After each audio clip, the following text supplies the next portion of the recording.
خودکشی کی شرعی حیثیت کیا ہے؟ ناظرین کرام، بڑا اہم سوال ہے کہ کوئی انسان اپنے آپ کو اپنے ہاتھوں سے قتل کر دیتا ہے یا اپنے آپ کو ہلاک کر دیتا ہے تو اس کی شرعی حیثیت کیا ہے، اس کا اسلام کی روح سے حکم کیا ہے؟ آئیے مفتی صاحب سے پوچھتے ہیں، جناب وضاحت فرمائیں۔ دیکھیں قرآن پاک میں رب کائنات نے واضح فرمایا وَلَا تُلْقُوا بِأَيْدِيكُمْ إِلَى التَّهْلُكَةِ، فرمایا اپنے ہاتھوں سے اپنے آپ کو ہلاکت میں نہ ڈالو۔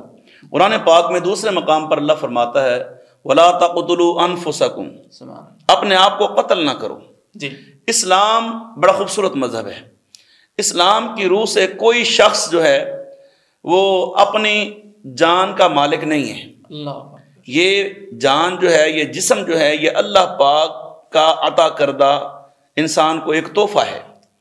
ہم اس جان اپنے جسم پر کسی قسم کا کوئی تصرف نہیں کرتے۔ ہاں، وہ جو اللہ پاک نے ہمیں اختیارات عطا فرمائے ہیں، مثلا چلنا پھرنا، کھانا پینا، سونا جاگنا، عبادت کرنا، یہ جو معاملات ہیں، اس جان کو، اس جسم کو ہم ان کاموں میں تو استعمال کر سکتے ہیں، لیکن اپنے ہاتھوں سے اس کو تلف کرنا، اس کو ختم کرنا، اپنے آپ کو مار ڈالنا، یہ گناہ کبیرہ ہے، فعل حرام ہے۔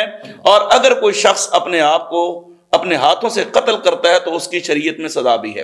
یہ ذہن میں رہے کہ دور حاضر میں مفلسی کے حوالے سے آپ کہہ لیں، یا جیسا کہ غربت ہے اور معاملات ہیں، یا کوئی شخص جو ہے کسی وجہ سے کسی سے تنگ آ جاتا ہے، کوئی ملازم اپنے مالک سے، یا کوئی بندہ اپنے بچوں کی کثرت کی وجہ سے ان کے لیے وہ خورد و نوش کا بندوبست نہیں کر سکتا، ان کے لیے معاملات پورے نہیں کر پاتا، تو آپ نے دیکھا ہوگا اکثر و بیشتر اخبارات میں یہ تصویریں چھپتی ہیں کہ باپ نے اپنے اتنے بیٹوں اور بیٹیوں کا گلا گھونٹ دیا یا ان کو قتل کر دیا معاذ اللہ، اور پھر خود اپنے آپ کو گولی مار دی یا خودکشی کر لی، پھندے سے لٹک گیا۔ ہاں جی، ایسے ہی آپ نے دیکھا ہوگا کہ ماں نے اتنے بچوں کے ساتھ جو ہے وہ نہر میں یا دریا میں چھلانگ لگا دی۔ تو یاد رکھیں یہ ایک بڑا اہم مسئلہ ہے، ہم اپنی جان کے مالک نہیں ہیں۔ یہ روح اللہ پاک نے ہمارے جسم میں ڈالی ہے اور اسی کے حکم سے نکالی جائے گی۔ کوئی شخص اپنی جان خود نکالنے کا اس کو کوئی اختیار نہیں ہے۔ اگر کوئی شخص ایسا کرتا ہے تو حدیث مبارکہ میں آتا ہے کہ یہ شخص جہنم کا مستحق ہے، اس کو جہنم میں سزا ملے گی۔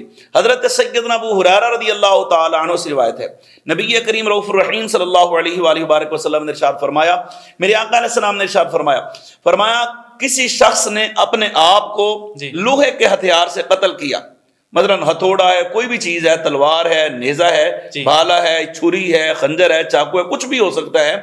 اگر کوئی شخص اس نے اپنے آپ کو اس آہنی ہتھیار، لوہے کے ہتھیار سے اپنے آپ کو ختم کیا تو اس کو جب جہنم میں ڈالا جائے گا تو اس کے ہاتھ میں وہی ہتھیار دیا جائے گا، تو وہ اپنے آپ کو پھر قتل کرے گا، پھر مرے گا، پھر دوبارہ اس کو زندگی دوبارہ اس کو زندگی ملے گی، پھر وہ اپنے آپ کو چھری مارے گا، خنجر مارے گا۔ اگر کوئی شخص دریا میں چھلانگ لگاتا ہے تو یہ اس کو یہ سزا دوبارہ بروز حشر ملتی رہے گی جہنم میں۔ اگر کوئی شخص اپنے آپ کو ذبح کرتا ہے یا اپنے آپ کو گولی مارتا ہے یا اپنے گلے میں رسی لٹکا کر جو ہے وہ کسی چیز سے جھول جاتا ہے تو ایسی صورت میں جس طریقے سے وہ اپنے آپ کو اذیت دے کر، تکلیف دے کر اپنے آپ کو مارے گا تو جہنم میں وہ سلسلہ ایسے ہی اس کے ساتھ ہوتا رہے گا، وہ ٹھیک ہوگا پھر اپنے آپ کو مارے گا، یعنی اس اذیت سے اس کو بار بار گزرنا پڑے گا۔ دنیاوی معاملات میں اپنی جان پر ظلم کرنا جائز نہیں ہے۔ دیکھیں قرآن پاک میں بھی اللہ پاک فرماتا لا یکلف اللہ نفسا الا وسعها، کسی جان کو اللہ اس کی وسعت سے زیادہ تکلیف نہیں دیتا۔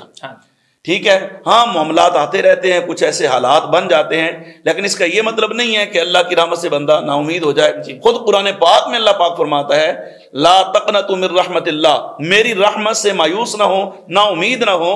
تو ناظرین کرام، کبھی زندگی میں ایسا کوئی معاملہ آ جائے تو خدارا اپنی جان پر آپ کو تصرف کرنے کا کوئی اختیار نہیں ہے۔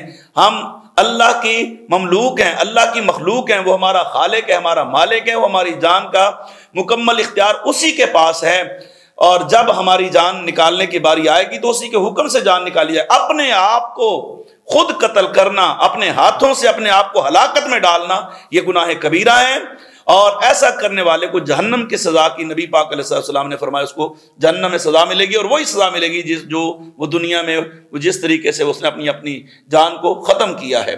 اس لیے یہ فعل حرام ہے، اس سے بچنا چاہیے۔ اللہ